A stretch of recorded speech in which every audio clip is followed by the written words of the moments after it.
इनिसा विकको केसको अनुसन्धानको सिलसिलामा हामीले लगभग प्रारम्भिक अनुसन्धान एउटा गरेका छौं। धेरै रिपोर्टहरू आइसकेका छन्। केही रिपोर्टहरू हाम्रो पोस्टमार्टम रिपोर्टहरू भइसकेको छ।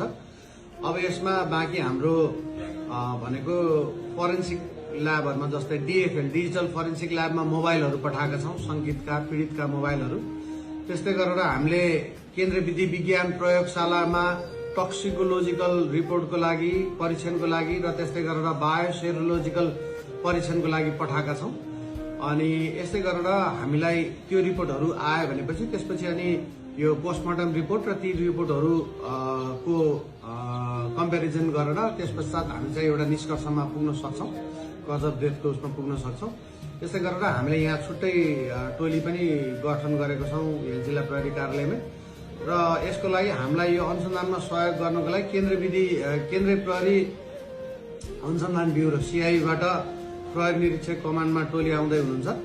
त्यस्तै गरेर नेपाल प्रहरी प्रदेश कार्यालय नेपालगञ्जबाट पोलिग्राफ गर्ने झुटो बोलेको पत्ता लगाउने त्यो पोलिग्राफ गर्ने टोली आउँदै हुनुहुन्छ। त्यस्तै गरेर त्यही अफिसबाट नेपाल प्रहरी प्रदेश कार्यालयबाट सीडीआर एनालाइसिसहरू लगायतका विज्ञ टोली पनि आउँदै हुनुहुन्छ।